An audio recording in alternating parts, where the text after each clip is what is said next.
An infertile woman rescued a baby abandoned in a dumpster. Days later, the child's biological mother appeared and revealed something that made the woman fall to her knees in tears. Twilight was slowly descending upon the city, and Kate felt a growing weight in her heart as she reviewed the day's final numbers on her computer screen. She had spent years immersed in figures and ledgers as an accountant at a demanding firm, hoping to distract herself from a deeper pain, her unfulfilled longing to become a mother.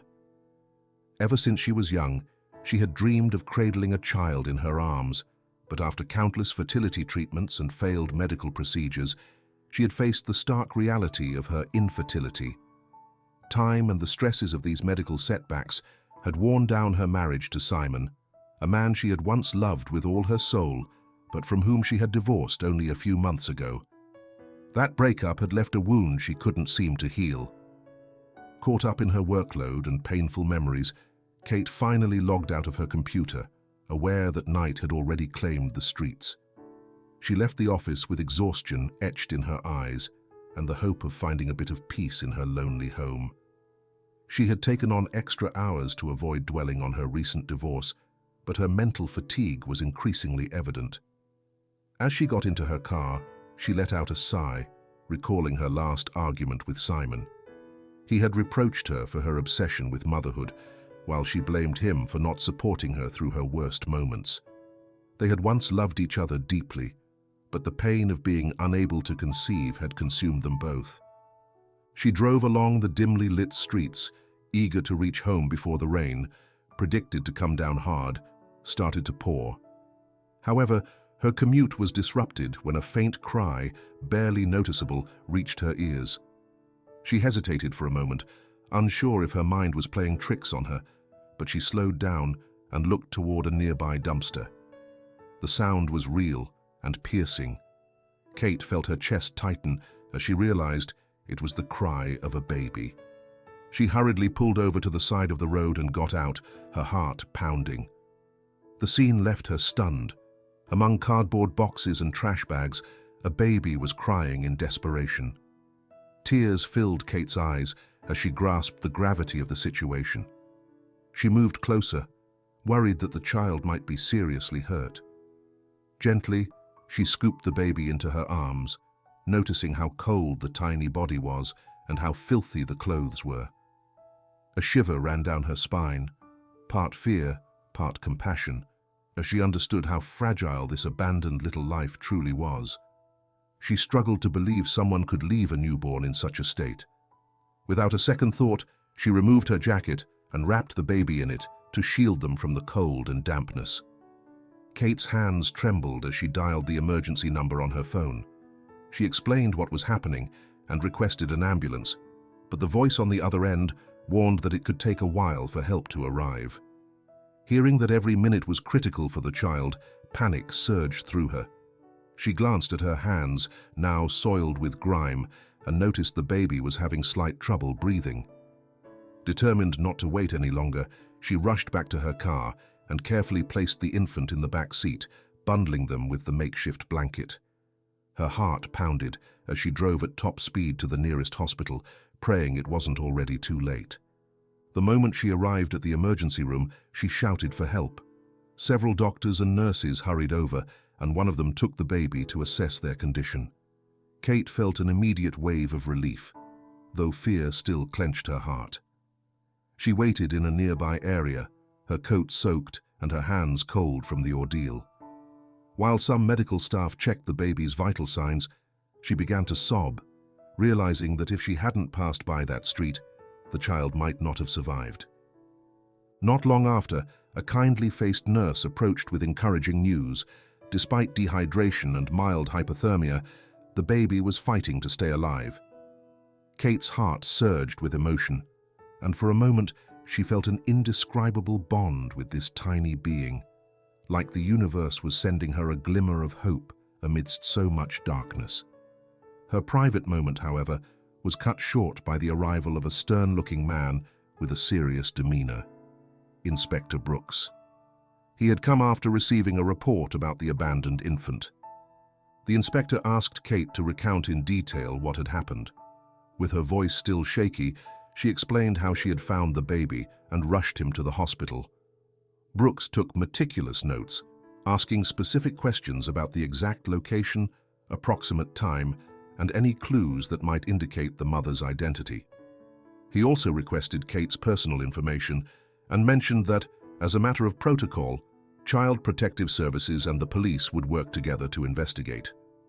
Once her statement was finished, the inspector spoke to her with a calm tone, as if trying to lessen the harshness of the situation. He mentioned that in similar cases, if the biological mother didn't come forward or no relative could be found, a process would begin to grant temporary custody of the child to someone capable of providing proper care. Hearing those words caused a whirlwind of emotions in Kate. She knew it wasn't as simple as them handing the baby over to her, but something deep within stirred at the mere possibility of being his protector, even if only for a while. The unconditional love she had longed to give for years suddenly welled up inside her. Kate gazed down the hospital's empty corridor, feeling that her life had, in some way, changed beyond repair. She dried her tears with the back of her hand and nodded resolutely, ready to do whatever was necessary for the baby's well-being. She no longer thought about her exhaustion, her job stress, or the painful memories of her divorce. All she could focus on was this tiny being who, against all odds, continued clinging to life.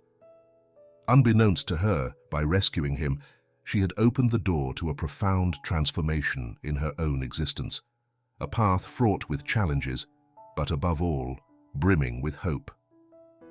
The hustle and bustle of the hospital's early morning hours had somewhat subsided by the time Kate re-entered the emergency ward. She had spent a sleepless night reflecting on everything that had happened, unable to shake the image of that defenseless baby she had discovered in a dumpster. Upon arriving, she spotted the same friendly nurse from the night before. The nurse recognized her and guided her to the room where the baby remained under observation. The on-duty doctor, a man with a calm demeanor, approached to inform her that, despite the dehydration, the infant was still stable.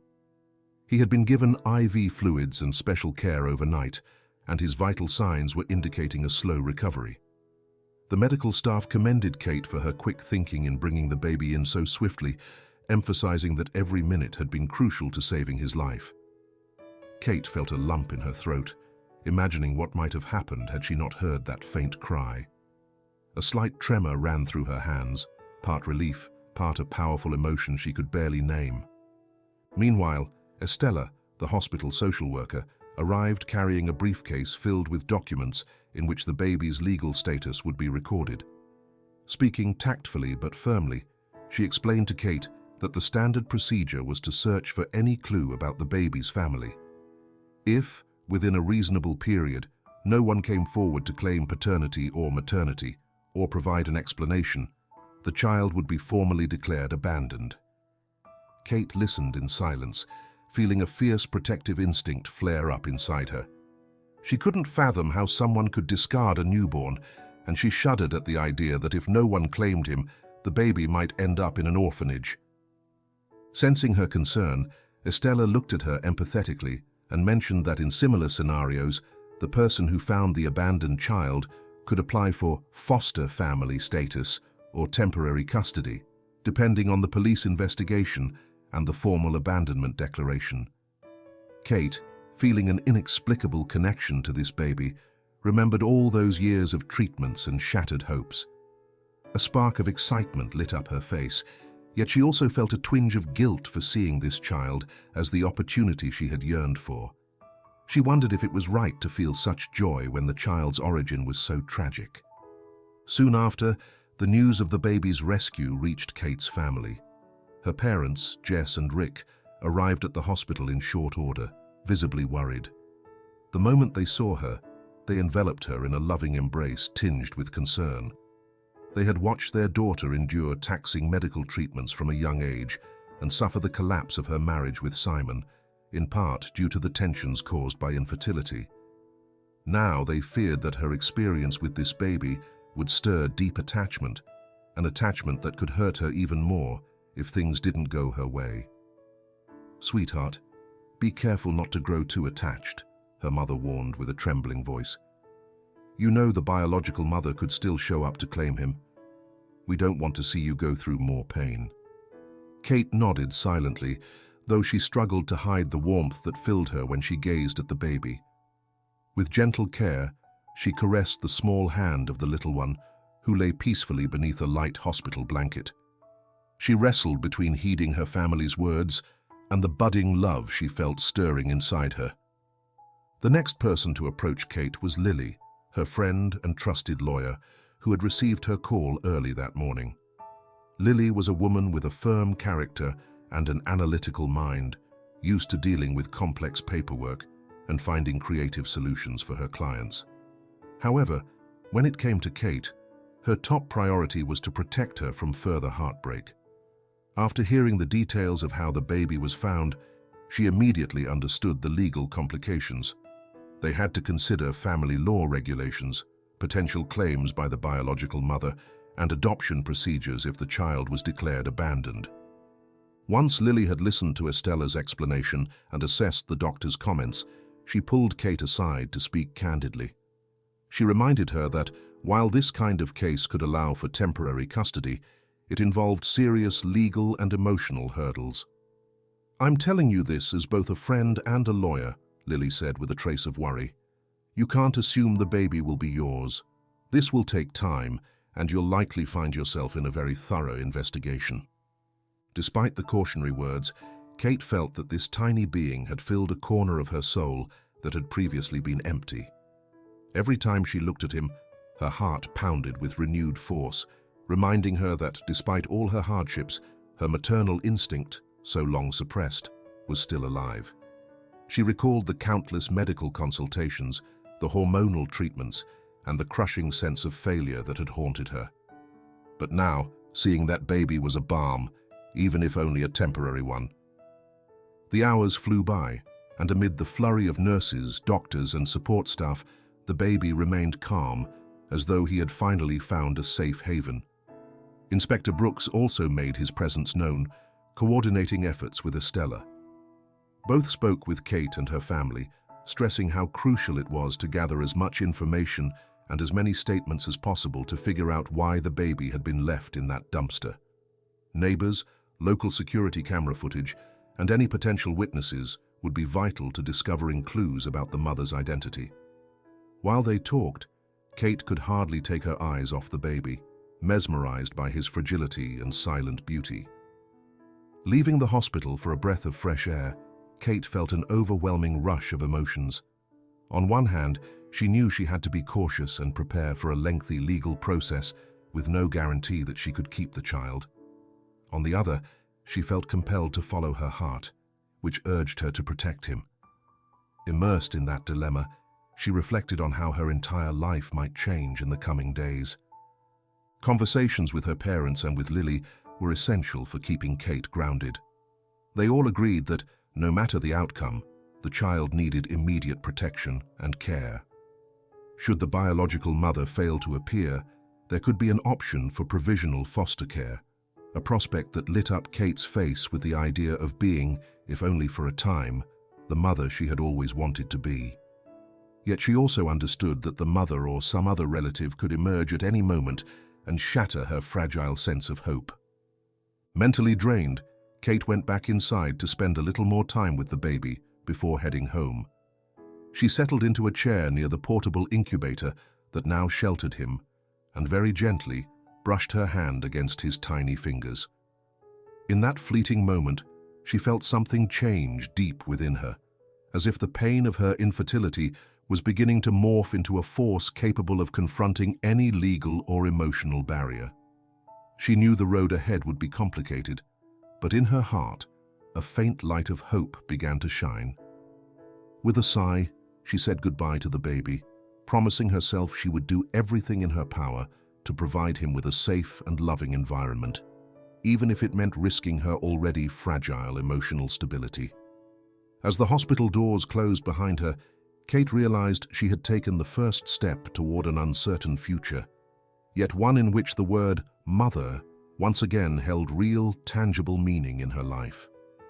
The days following the baby's rescue were filled with a mixture of uncertainty and hope for Kate. The police investigation had not yielded any definitive clues about the biological mother's identity, and as a result, the authorities allowed the child to be placed in provisional custody. Practically overnight, Kate found herself responsible for caring for a newborn in her own home. Though fraught with challenges, this experience also partially fulfilled a dream she had once believed impossible. That first day the baby spent in her apartment was a revelation for Kate. Initially, she was overwhelmed by the routine demands of looking after a newborn, feeding, changing diapers, putting him to sleep, and in the few spare moments, trying to fit her own life around his constant needs. Every time he cried, a maternal impulse led her to soothe him gently. She slept very little, jolting awake at the slightest whimper, but despite her exhaustion, she discovered a quiet joy that filled every corner of her home. At last, the echo of her solitary footsteps was replaced by something living, brimming with purpose. However, life was not all smooth sailing. Armed with her provisional custody papers, Kate returned to the accounting firm where she worked to request a special leave. Her boss, a meticulous and demanding man, listened to her with a furrowed brow.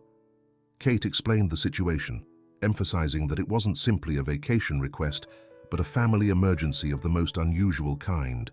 She had been appointed the baby's temporary guardian, and he needed constant care. She hoped the company would show understanding, at least for as long as the police investigation continued. But her boss's severe expression hinted at little empathy.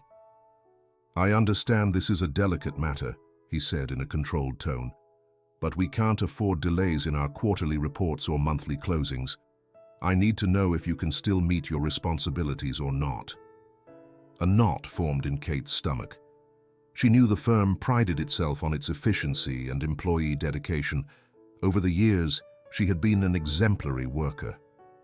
Yet her sudden life change demanded she devote most of her time to the baby.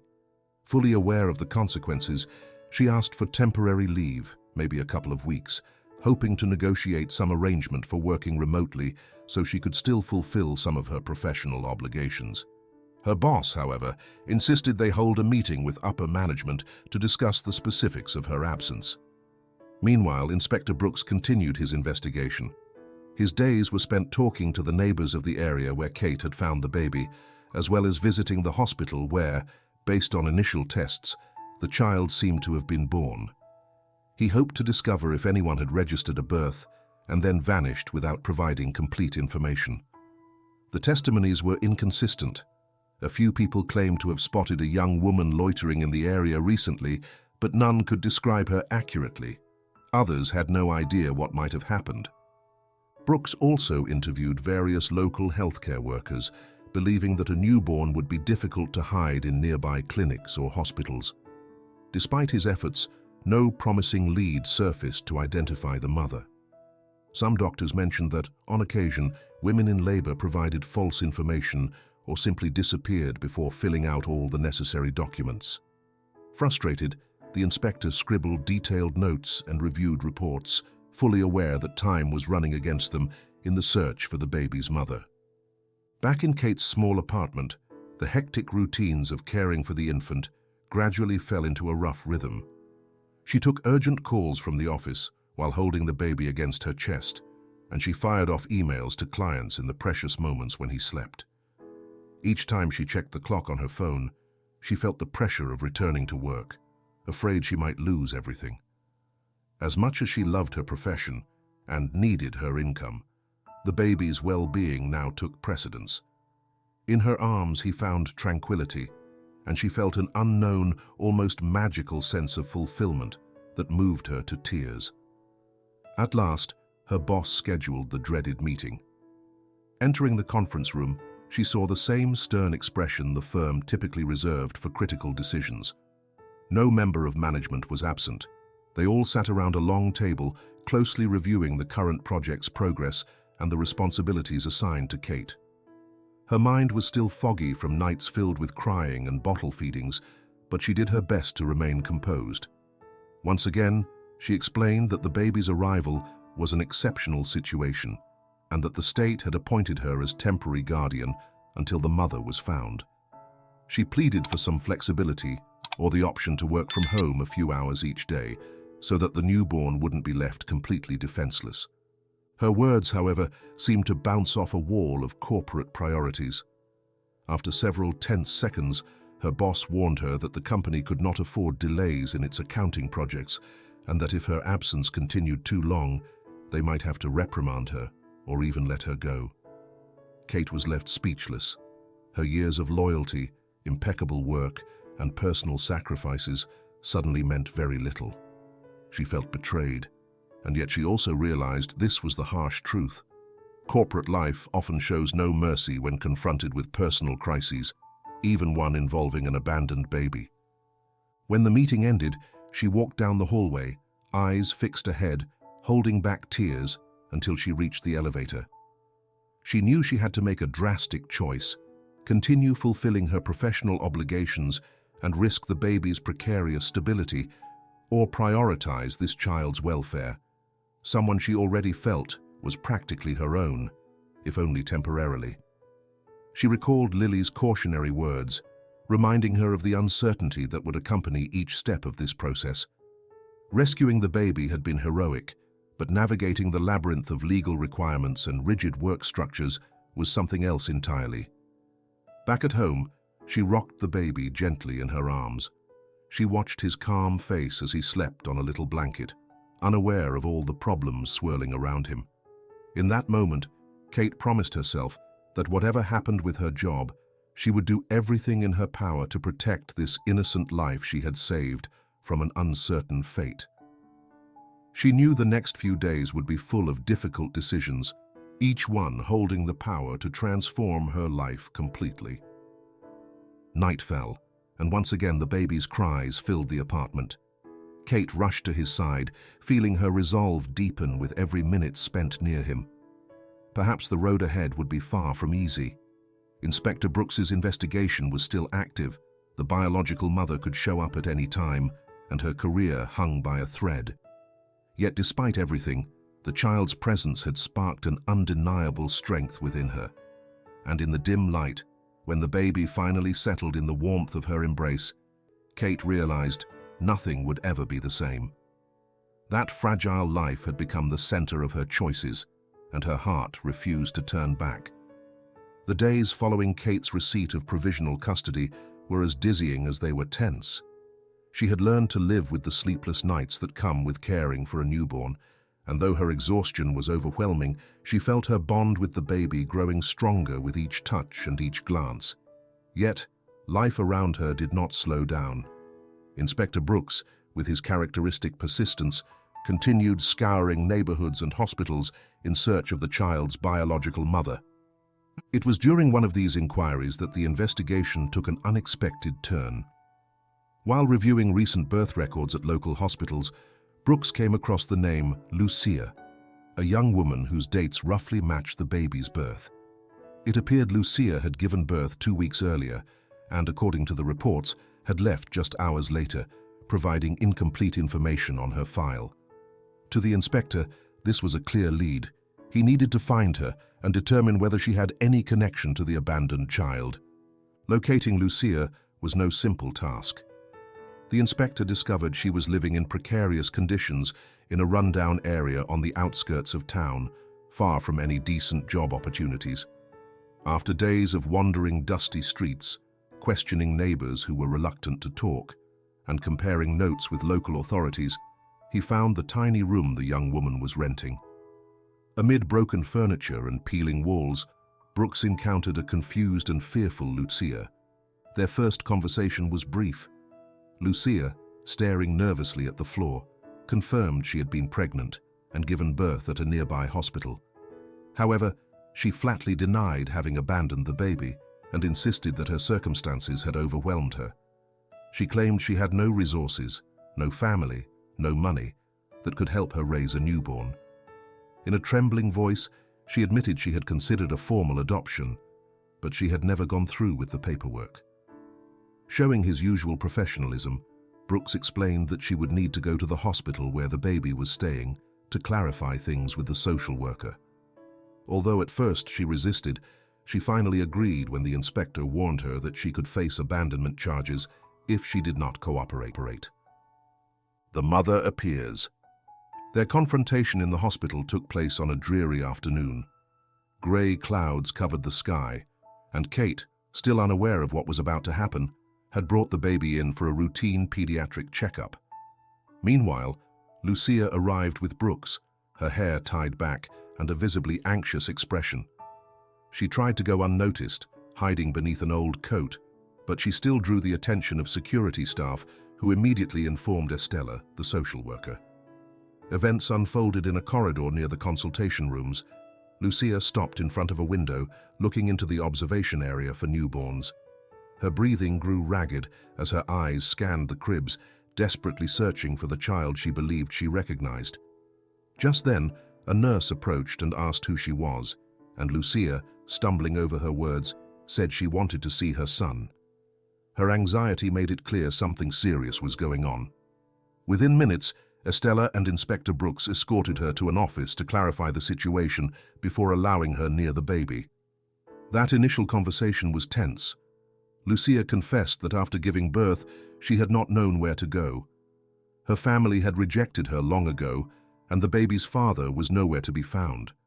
Her voice trembling, she described how the hospital discharged her quickly and, between her debts and lack of resources, she had made the worst choice by believing she would never be a good mother. She shuddered and went silent, afraid to openly admit the abandonment. She claimed her memory of that night was fuzzy, nothing but crushing despair pushing her toward a desperate decision. Estella calmly explained the legal implications of her actions, emphasizing that the baby was under Kate's provisional custody while the police looked into the matter. If Lucia wanted to reclaim her child, she first needed to prove her genuine willingness to take on motherhood responsibly. Furthermore, she had to understand that she could face charges for child abandonment, although there were mitigating factors if she showed remorse and cooperation. Lucia lowered her gaze, realizing her life was at a critical crossroads. Word that Lucia was at the hospital spread rapidly. As Kate emerged from the checkup with the baby in her arms, Lily, her friend and lawyer, caught up to her and explained what was happening. Confused and frightened, Kate could barely grasp the words. "The biological mother is here." A chill coursed through her. From the moment she had taken in the baby, part of her knew his birth mother might appear one day, yet she had never been truly prepared. They encountered each other in the main corridor. Kate, holding the baby firmly, came face to face with Lucia, who was walking alongside Estella and Brooks. The young woman halted abruptly, unable to speak. Her eyes locked on the child, who slept peacefully, unaware of the tension in the air. For an instant, silence filled the space, heavy with guilt, remorse, and above all, a fear that manifested differently for each woman. Lucia trembled slightly, her lips parted but forming no words. Kate, meanwhile, felt her heart pounding, uncertain how to react to the mother who had abandoned the baby but might now try to reclaim him. A sudden thought crossed her mind. What if Lucia was truly sorry? What if her appearance meant Kate would lose the baby she had cared for so lovingly? In that exchange of glances, a deeper, shadowy secret hinted at itself. Something about Lucia's evasive gestures betrayed a hidden fear, as though the child's father was a topic she preferred to avoid.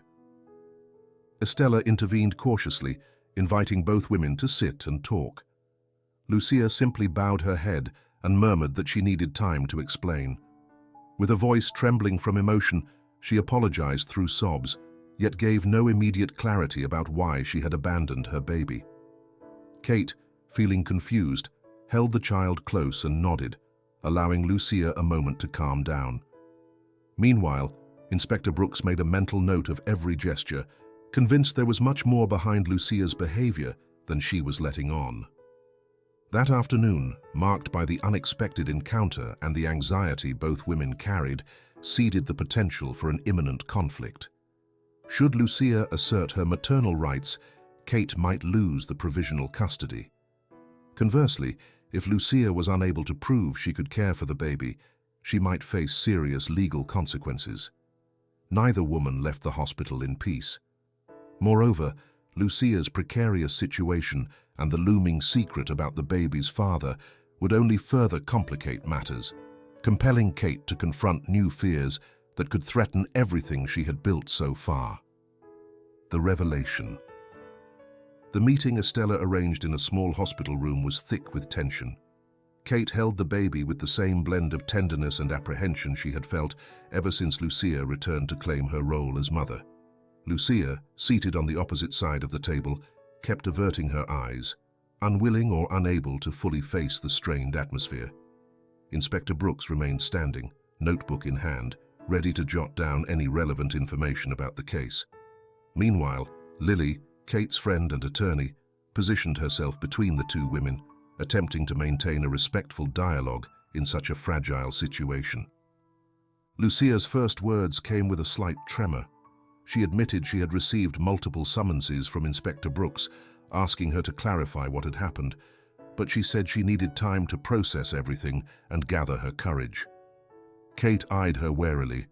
She struggled to comprehend how someone could discard a baby, only to later come back and claim him. Yet she also noticed a genuine remorse behind Lucia's tired expression.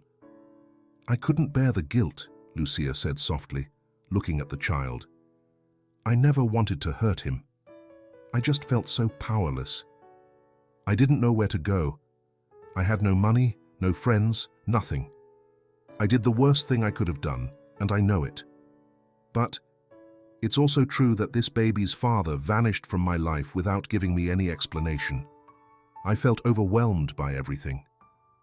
Kate took a long, deep breath, trying to keep her composure. She knew her job was hanging by a thread, and that this child, who had reignited her hope, could leave her life any day if Lucia proved fit to care for him. Yet nothing could have prepared her for the young woman's next words. Tears brimming in her eyes, Lucia released the truth that had been gnawing at her for weeks. "The baby's father is... It's Simon," she murmured, at last meeting Kate's gaze. "Your ex-husband." Kate felt her heart stop.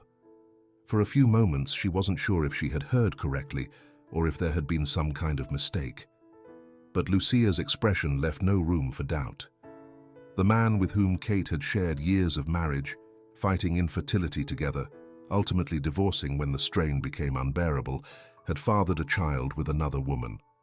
Disbelief gave way to pain, followed by a stab of anger, and then a bitter sense of betrayal. A torrent of memories flooded her mind.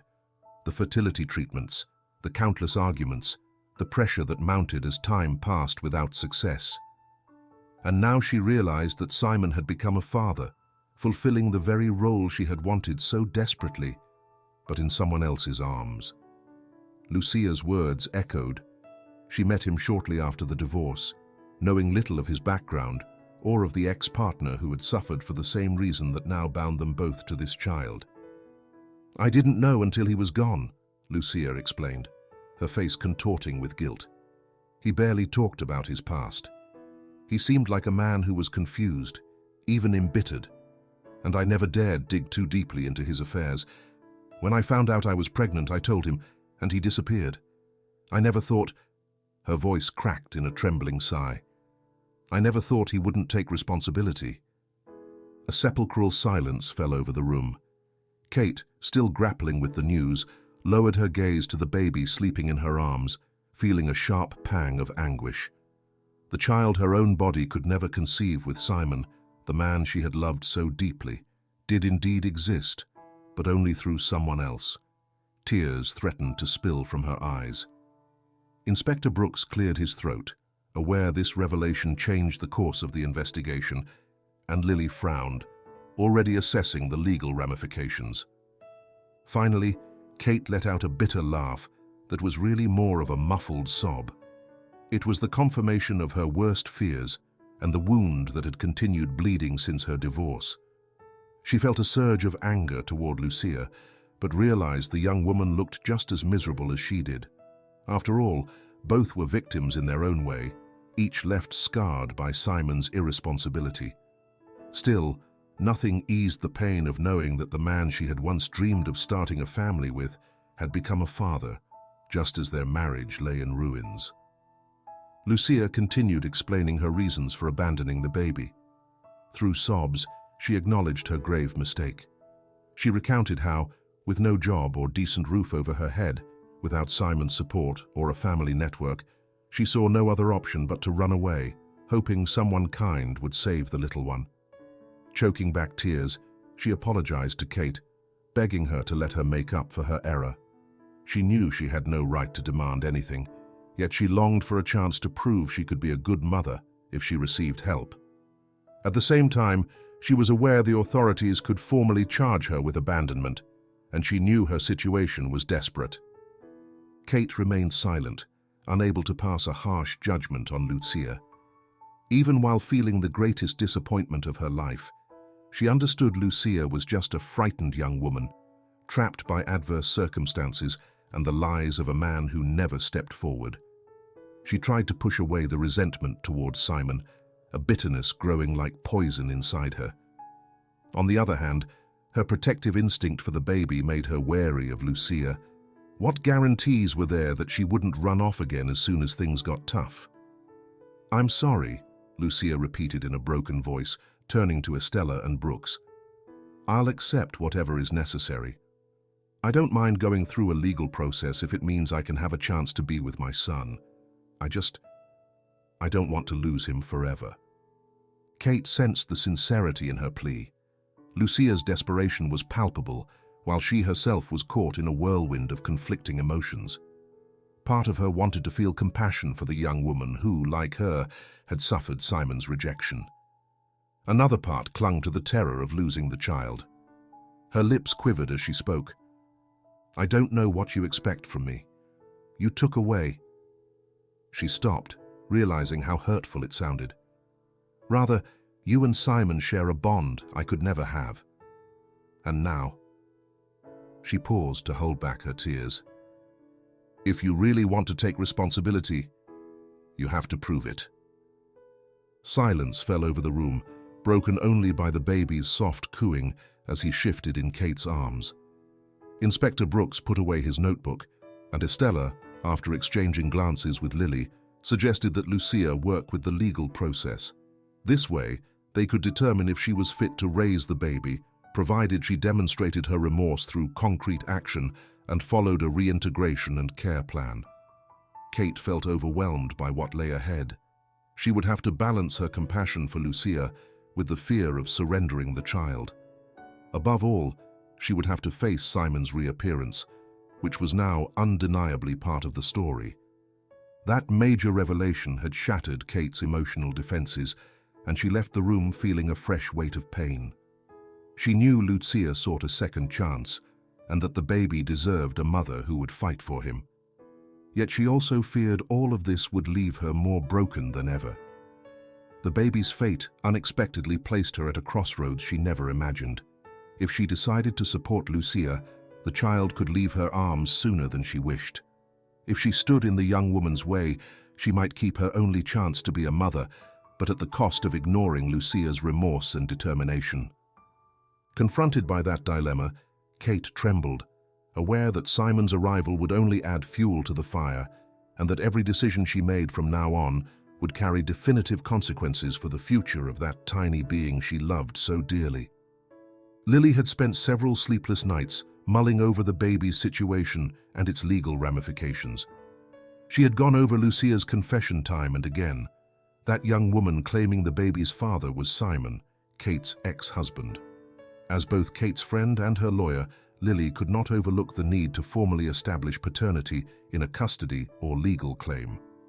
Thus, after consulting with Estella and Inspector Brooks, she made the difficult decision to contact Simon and inform him there was a possibility he had a child. The call took place on a gloomy Wednesday morning. Simon answered with a mixture of surprise and caution in his voice. Lily explained, without beating around the bush, that Lucia claimed to have given birth to his child and that the baby was under Kate's provisional custody. After a long pause, Simon asked for more details, but Lily revealed only the essentials. A process was underway, and if he wanted to confirm or refute paternity, he needed to show up. With a resigned sigh, Simon promised to come by Kate's place the next day to clarify matters. Kate found out that Simon had been contacted only a few hours before he arrived. Worried, Lily warned her in an effort to avoid an even more unexpected encounter. The news did nothing to soothe Kate's nerves. Fresh in her mind were the arguments, the pain of infertility, and above all the sense of betrayal upon discovering Simon had fathered a child with someone else. As the appointed time neared, her heartbeat sped up. The baby slept in his makeshift crib, unaware of the storm gathering around his small existence.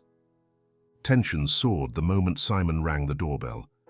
Kate answered with a stern face, uttering no words of welcome.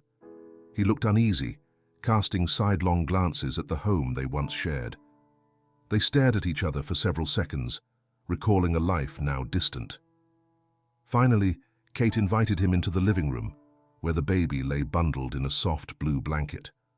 Simon stood there, unmoving, as though he couldn't believe that tiny being might be his son.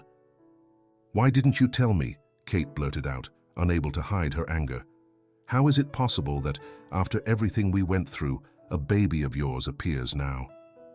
Simon blinked, looking confused. "Kate, I don't know what you're talking about. Lucia never told me for sure she was pregnant with my child. We weren't in a committed relationship and—" He trailed off, groping for the right words. "I also didn't know you had found a baby, or that this could happen." Kate felt the sting of old memories, the endless fertility treatments, the strain on their relationship, and the final breakup. "Are you saying you had no idea about any of this?" she cut in, trying not to raise her voice for fear of waking the baby. "Do you think it's fair that I, who couldn't have a child with you, am now caring for a baby who might be yours?" The argument soured immediately. Wounded in his pride, Simon demanded proof. "I don't trust what Lucia says," he mumbled. "She left without a word, and now she claims the baby is mine. I want a paternity test. If he is my son, I'm not going to let anyone blame me for supposedly not being there." Kate detected a hint of arrogance in his stance and realized Simon would accept nothing without scientific confirmation. Part of her wanted to blame him for everything, but another, more rational part acknowledged that no one, aside from Lucia, was absolutely certain of the paternity. Still, the pain gnawed at her. Seeing him there, in their old home, watching how he looked at the baby, flooded her with memories of tears and broken promises. As the verbal clash continued, the child's cry interrupted their heated exchange. Kate hurried to pick him up, finding solace in his nearness. To her dismay, Simon watched them, wearing an expression that was both curious and sad. For a brief moment, silence hung between them. Then Simon looked away, as though afraid that one closer look at the baby would confirm his paternal suspicions. Meanwhile, Kate's work life was spiraling out of control. The accounting firm where she worked had sent an official notice demanding her prompt return. Monthly deadlines were looming, and her boss urged her to come back the following Monday or face repercussions. The warning hovered in her mind like the sword of Damocles, and each time she checked her phone, she dreaded finding an email threatening her job. Lily, who arrived soon after to mediate, could feel the tension crackling between the two ex-spouses. In a calm voice, she explained that they could arrange a paternity test as soon as possible to clear up any doubt and determine the baby's future. She reminded them that, legally, Simon could not be forced to take responsibility until the DNA results confirmed paternity. However, if the child was indeed his, he would carry both a moral and a legal obligation to care for him. At these words, Kate felt as though she were opening a new chapter of suffering. If the test proved positive, the child would be Simon's in the eyes of the law. Where would that leave her? Should she continue fighting to keep custody, or would she have to step aside for the biological parents if they wanted to be part of the baby's life? Uncertainty gripped her, and the exhaustion from so many sleepless nights heightened her anxiety. The situation wasn't easy for Simon either. Though his demeanor seemed haughty, he did not appear unaffected.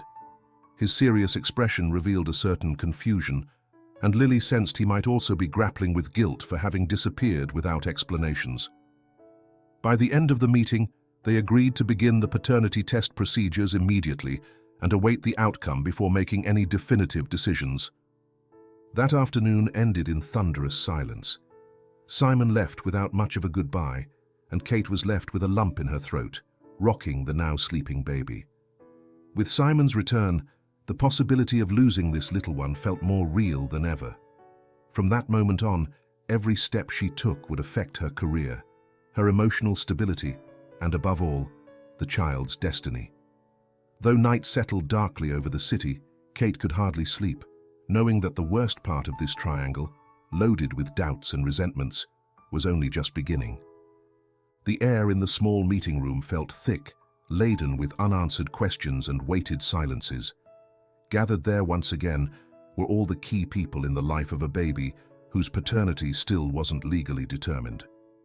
Estella, the social worker, presided over the session patiently, while Inspector Brooks paged through his notes, preparing the next steps of the legal process.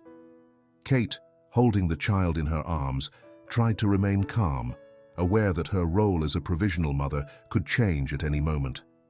Across from her, Lucia and Simon avoided eye contact, each displaying a different attitude about the imminent DNA test. From the moment Simon learned he might be the father, he had insisted on a scientific confirmation to clear up any doubts. However, as the procedure advanced, it was evident his willingness to cooperate was less about excitement and more about not wanting to be tied to a commitment without absolute certainty. Even so, the presiding judge, following Estella and Brooks's recommendations, gave him a short deadline to show up and undergo testing. Lucia, in contrast, cooperated without hesitation. She had a lot to lose, yes, but possibly something to gain as well.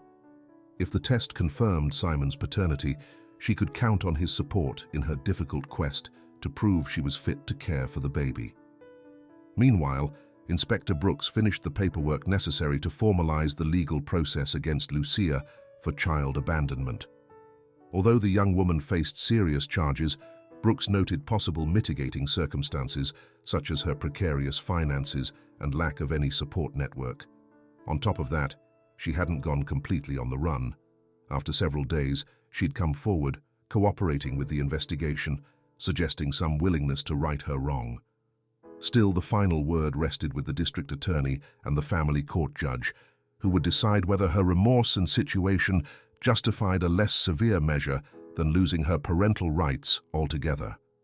That morning, while Lucia finished signing the forms for the DNA test, Estella watched her with a worried look.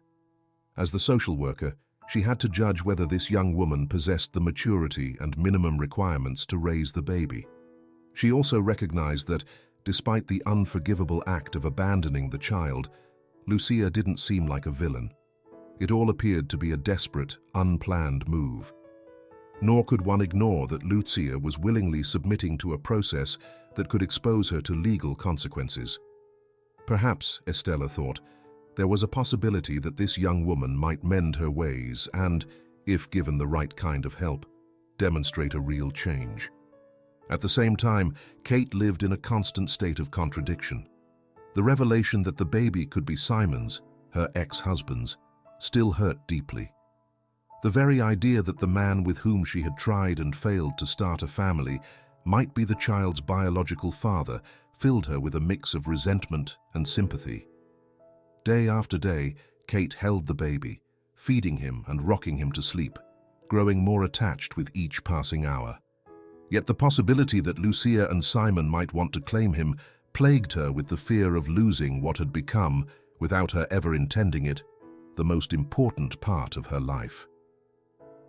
During one of the breaks, Kate talked with Lily, her friend and lawyer, who found her sitting on a bench in the hallway, rocking the baby. Lily noticed the anguish written all over her face and sat down beside her, trying to offer comforting words. Kate confessed she felt trapped in a whirlwind. On the one hand, she wanted to fight for the child because she saw him as her only chance at motherhood, something she had always dreamed of. On the other hand, she recognized that Lucia, as the biological mother, had rights too and seemed genuinely remorseful. And if the DNA test confirmed Simon was the father, that blood connection would carry enormous weight. Lily gave her a look of understanding, reminding her that in the end, what mattered most was the baby's well-being. Kate's dilemma grew even more intense under the constant calls from her accounting firm demanding she return to work soon. The threat of losing her job loomed over her like a dark cloud. Her boss had sent a message reiterating that the company could no longer accommodate an absent employee at a critical time. Kate couldn't hide her frustration. It was nearly impossible to focus on ledgers and audits when her personal life was on the brink of radical change. Knowing she needed her salary to cover the expenses of caring for the baby, she began to consider making a tough choice: return to the office and leave the baby with a nanny, or risk formal repercussions by extending her absence. As the days went by and the DNA test remained in the lab, Inspector Brooks continued gathering statements. His investigation aimed to better understand Lucia's background, her limitations, and the exact moment she decided to leave the child. After questioning some neighbors in the impoverished area where she lived, Brooks discovered that Lucia was heavily in debt and under serious pressure. Though it didn't excuse her actions, it added layers to the story. Perhaps she was more alone than anyone realized, and her abandonment, though appalling, was a cry of despair.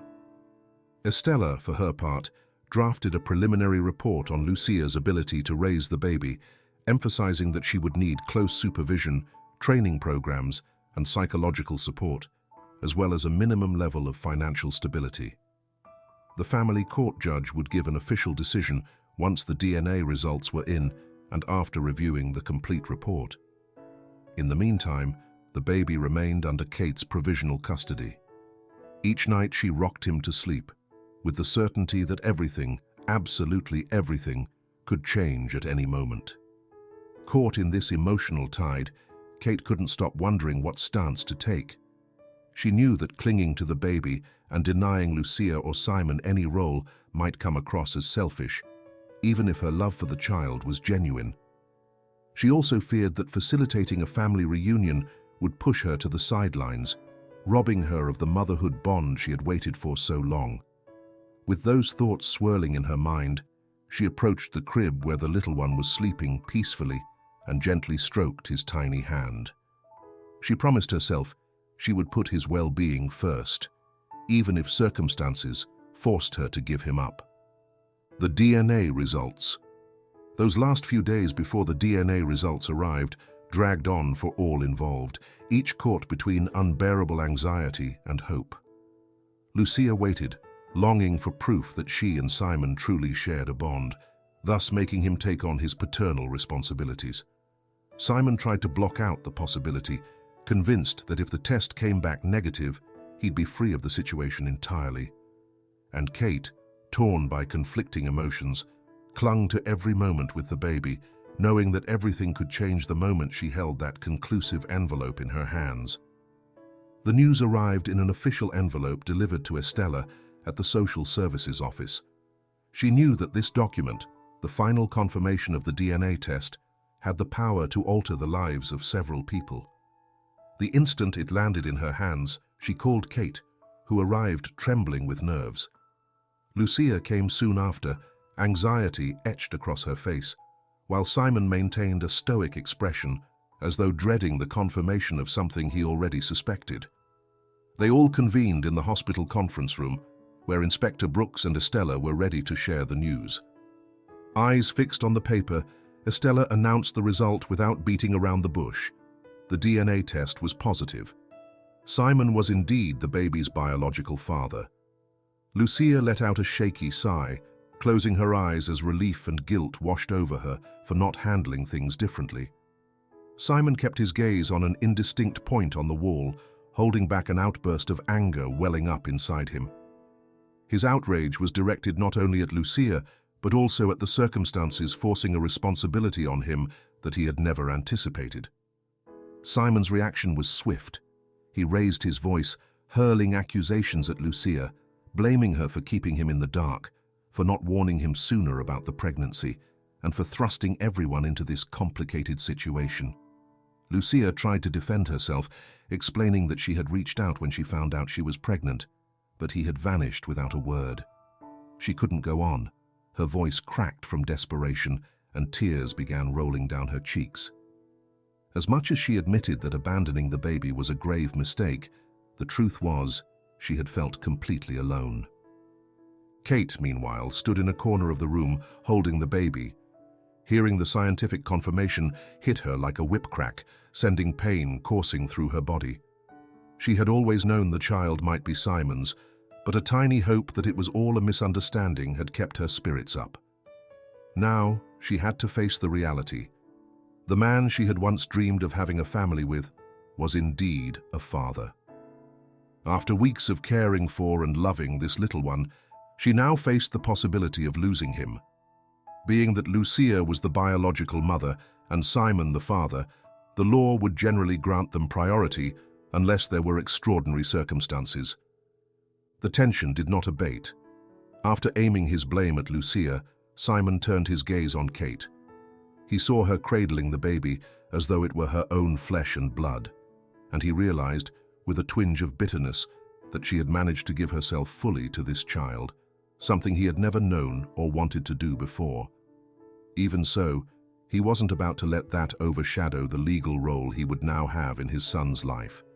Speaking in a harsh tone, he demanded immediate recognition of his paternity and an end to being treated like an outsider. Lucia, on her side, felt overwhelmed by fear and uncertainty. Though relieved that the test confirmed what she had always known, she now worried about Simon's reaction. Would he sue her for abandoning the child? Would he permanently strip her of custody? She clung to the idea of showing repentance, collaborating with the justice system, and agreeing to a family rehabilitation plan that would let her atone for her mistake. But Simon's reproaches cut into her soul, and she realized there was no excuse for leaving her baby in a dumpster, no matter how frightened or unprepared she might have been. Kate's heart felt like it was in a vice. Suddenly, she was alone in her own corner of this emotional battlefield, knowing that priority would likely be given to reuniting the baby with his now confirmed biological parents. At the same time, a natural wave of selfishness surged up inside her. What about all the love she had poured into this child? Tears welled up, unstoppable. The realization that she might soon have to say goodbye to the tiny life that had brought her. Such hope was too much to bear. In the midst of the argument, Estella and Inspector Brooks tried to restore order. Brooks reminded Simon that, even though his paternity was confirmed, he would still have to face the legal implications.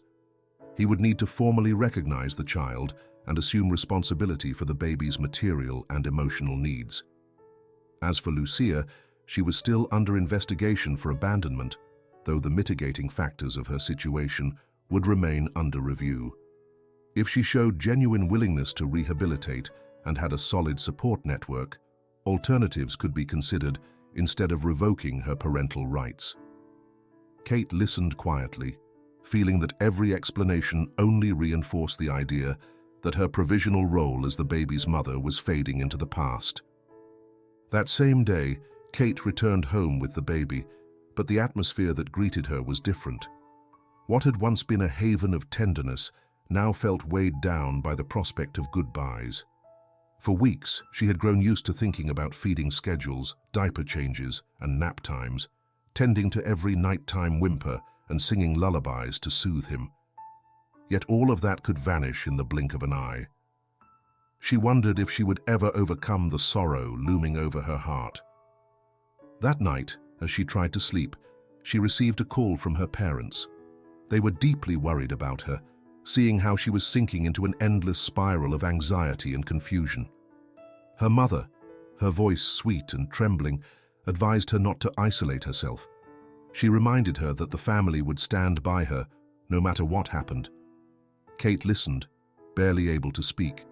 Her throat was dry, and the knot in it allowed her to utter only monosyllables, each charged with unspoken tears. Shortly afterward, her phone rang again. This time, it was Lily, her friend and attorney, also concerned about Kate's mental health. She suggested taking a few days to clear her mind and possibly requesting before the authorities a temporary shared care arrangement while Lucia's criminal case and Simon's paternal responsibilities were settled. It was an unusual legal remedy, but it might provide a slightly less painful transition. Kate, however, felt so defeated that she could barely process the information. She just wanted to bury herself in her bed, hold the baby close, and freeze time. As the hours ticked toward dawn, sleep still refused to come. Kate approached the crib and gazed at the baby, deep in peaceful slumber, breathing softly. She gently touched his cheek, wondering how many days might be left for them together. She recalled the moment she found him, the distant cry that led her to a dumpster, and how, from that moment on, her life had taken a colossal turn. She thought of Lucia, of how frightened she'd looked, and of her genuine remorse. Kate felt no hatred for her.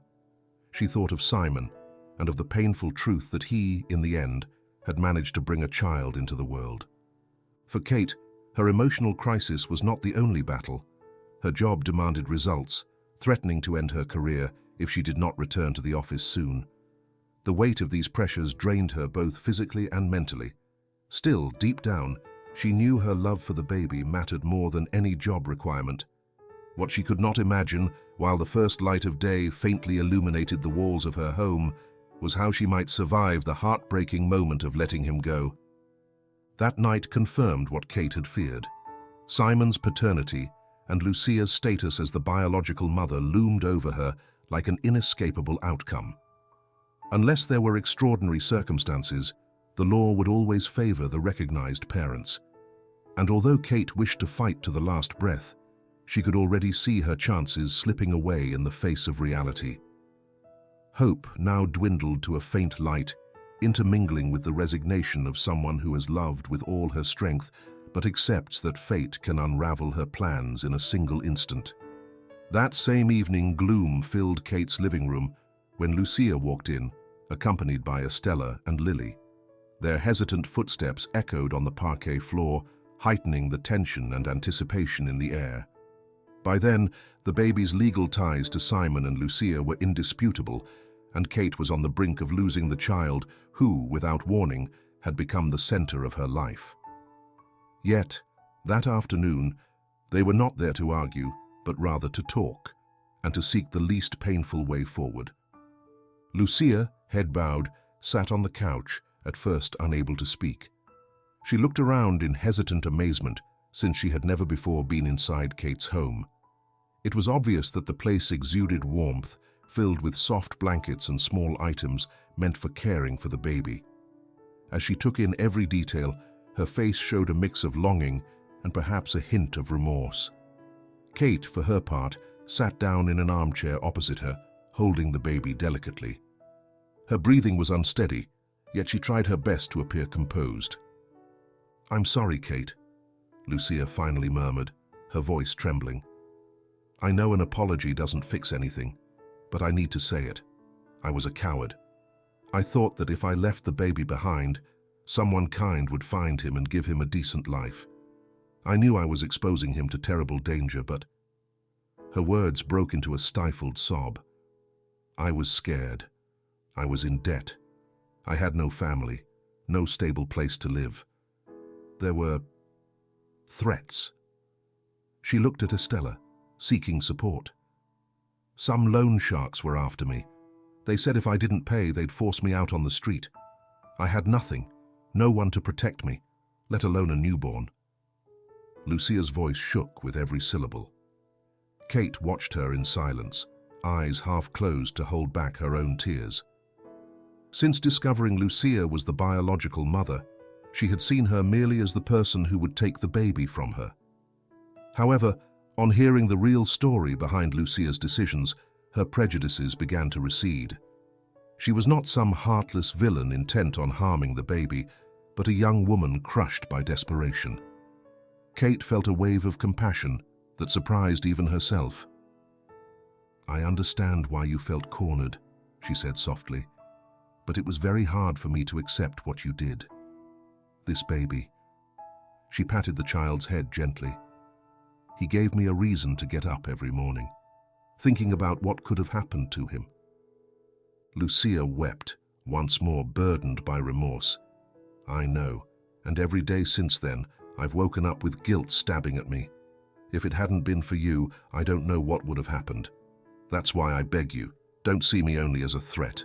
I want to get him back, but not to hurt you, or to take him away from you out of spite. I just want to do things right this time." The tension in the room lessened slightly. Estella, carefully observing, stepped in to steer the conversation in a constructive direction. She asked Lucia about her plans to support herself if she got custody of the baby back.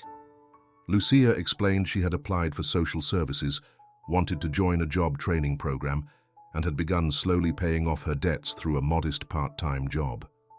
She still had a long road ahead, but she promised that, with proper support, she could give her child the stability he hadn't had before. Kate stayed quiet, absorbing each word. She sensed Lucia's honesty, and something in her heart softened. She knew this baby deserved to grow up free from resentment and endless legal battles. Suddenly, the doorbell rang, and Lily went to answer it. It was Simon, arriving to join the gathering.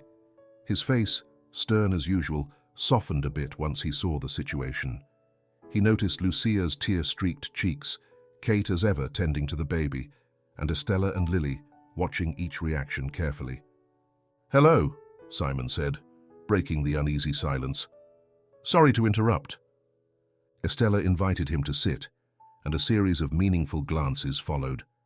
Since learning he was indeed the father, Simon had been torn between anger at Lucia's omissions and his discomfort at being caught in a triangle haunted by past wounds.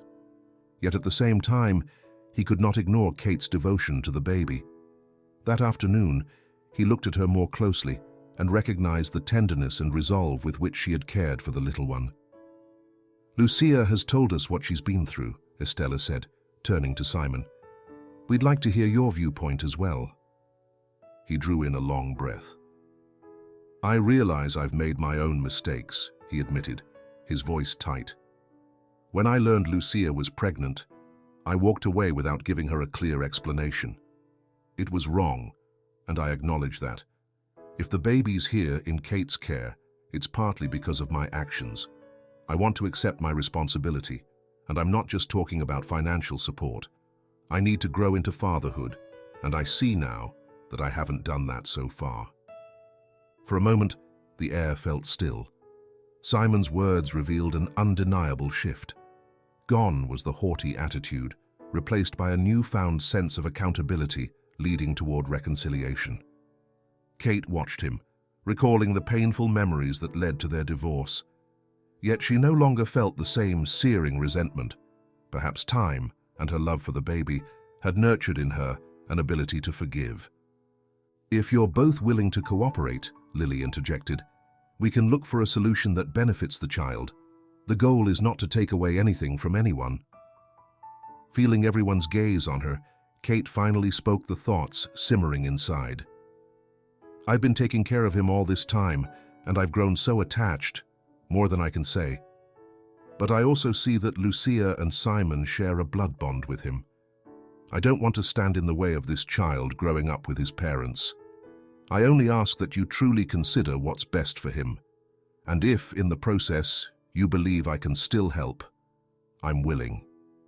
The words Kate spoke carried a note of generosity that Lucia found hard to comprehend. She couldn't grasp how this woman, who had every right to feel wronged, could be so willing to extend a hand to them. Still, it was clear that Kate was also suffering. Her voice trembled as she finished speaking. To Lucia, this gesture was a jolt of reality. She realized that, far from being rivals, they shared the same desire to protect the child, though each had come from a different place. Estella and Lily, noticing the atmosphere growing more conciliatory, suggested laying out the legal options. They explained that if Lucia showed genuine remorse and actively committed to a rehabilitation plan, the judge could impose alternative measures, instead of a severe sentence. Simon would need to sign recognition of his paternity and commit to providing material support and being present in the baby's life. Kate, for her part, could choose a temporary support or co-parenting role if everyone deemed it appropriate, thus avoiding a sudden change that might destabilize the child. The meeting continued with detailed discussion, but above all took on a radically different tone from previous days. It seemed that the need to find harmony for the child's sake was overriding any lingering resentments. Lucia felt relieved to know that, with the right help, she wouldn't be permanently separated from her son. Simon, calmer, hinted that he didn't want an endless conflict. Meanwhile, Kate, though her heart ached, sensed that at least the child would be protected by two parents who finally seemed ready to act responsibly. By the end, their glances were marked by greater composure. There was still much to do, and the next decisions would be critical. But as Kate closed her front door, she felt something had changed. For the first time since Lucia's reappearance, there was hope of a necessary reconciliation. Not a forced one, but one arising from the conviction that, with empathy, respect, and accountability, they could forge a future where the baby would be the greatest beneficiary. Thus, love and solidarity began to outweigh hurt and misunderstandings, paving the way for an understanding that would have seemed impossible only days earlier. Shortly thereafter, the air felt different that morning in the family court, where Kate, Lucia, and Simon had been summoned for the final hearing. After weeks of tension, disputes, and tentative reconciliations, the emotional and legal fate of the baby would at last be decided. Estella, as the social worker, stood off to one side with her files in hand, while Lily watched quietly, ready to advocate for Kate's interests if necessary. Like at their previous meeting, Lucia wore a serious expression, but radiated determination.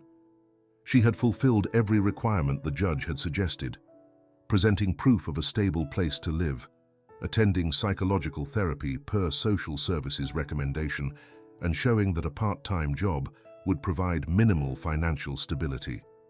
Furthermore, Inspector Brooks's report highlighted the mitigating circumstances surrounding her act of abandonment, noting she had been in an extremely vulnerable situation and ultimately had cooperated transparently to make amends.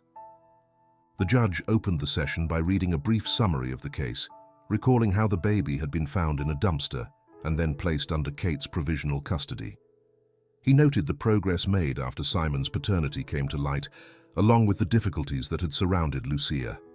Finally, he held up the folder containing the definitive ruling, clarifying that the main objective was always to protect the child's best interests. Lucia will retain custody as the biological mother, he announced firmly, on condition that she provide a secure and stable environment for the child. Likewise, Simon acknowledges his paternity and commits to providing support and regular visits in order to responsibly fulfill his role as father. The judge went on to explain that, given Lucia's willingness to atone for her mistake and the confirmation of paternity, the abandonment case would be closed with special oversight measures. These included participation in social programs and periodic home visits by Estella to verify that the child remained in good conditions. Kate listened in silence, feeling a bittersweet mix of relief and sadness. On one hand, she understood that the child would be with his biological parents. On the other, it pained her to part from the little life that had filled her days with a love she never thought she could feel. Once the hearing concluded, Kate stepped out onto the street, blinking at the bright sunlight. Lucia held the baby in her arms as he slept peacefully, unaware that his future had just been decided. Simon, for his part, wore a resigned look and a hint of new accountability that he hadn't shown before. The judge's final words still echoed in everyone's minds. "I trust that this ruling will mark a new beginning for each of you, above all, for the well-being of this child." A few days later, Lucia and Simon arrived at Kate's house to take the baby in a formal capacity. The furniture, blankets, and toys that had surrounded the baby throughout his time, they remained untouched. While Lucia prepared the diaper bag, Kate approached the crib and picked up a small embroidered blanket that, from the start, had served as a symbol of her devotion. She had chosen it carefully and considered it part of the baby's essentials, representing the protection she had provided him. "I want you to keep it," Kate said, holding out the blanket to Lucia. "I know it might not mean much to you both, but to me it's very special. I'd like the baby to have it, as a reminder of the time we shared." Lucia looked at her with a moved expression. She didn't hesitate to accept the gift, and in that gesture, it became clear that they were no longer adversaries, but two women bound by a child each loved in her own way. Simon also wanted to thank Kate. He walked over hesitantly, holding a bag full of diapers and bottles, and looked at her with sincere gratitude. "I'm not sure how to say this," he admitted. "Despite everything that happened between us, you can't imagine how much I appreciate what you did for the baby. You took care of him, saved him from a terrible fate. I hope we can put resentments behind us and stay in touch for his sake." Kate returned his gaze calmly and nodded without speaking. Perhaps it wouldn't be easy to forget the wounds of the past, but she understood that forgiveness and cooperation were essential if the child was to grow up surrounded by love and stability. Then came the moment of farewell. Kate struggled to hold back tears as Lucia walked out of the house, the baby nestled in her arms. Simon followed, giving Kate a final look of respect before he left. The door closed softly, and the quiet of the room felt overwhelming. Everything seemed suspended in time, as though the house were refusing to accept that the child would no longer be there. That same night, Kate sat down at her computer to check an email from the accounting firm. Her boss was requesting an urgent meeting to discuss her employment status. For weeks, Kate had faced the threat of losing her job, unable to balance her duties with the provisional custody. But now that the baby no longer depended on her day-to-day, she could once again turn her attention to her career. She realized, not without a trace of melancholy, that keeping this job at all costs no longer felt so crucial. Perhaps, she thought, it was time to consider a definitive change in her life, to seek a different place, or revive some project she had set aside in the past due to her struggles with infertility and her obsession with motherhood. The next day, Kate arrived at the office with a determined air that surprised her co-workers. She met with the management team and, after explaining her situation, worked out a flexible arrangement that would let her resume her duties without the stifling pressure she'd previously endured. Still, she kept open the possibility of seeking new opportunities in the near future, finally freed from that desperate need to prove herself through work or motherhood. By late afternoon, after a calm day at work, Kate returned home. Her footsteps echoed as she realized there was no longer a baby's cry coming from the crib.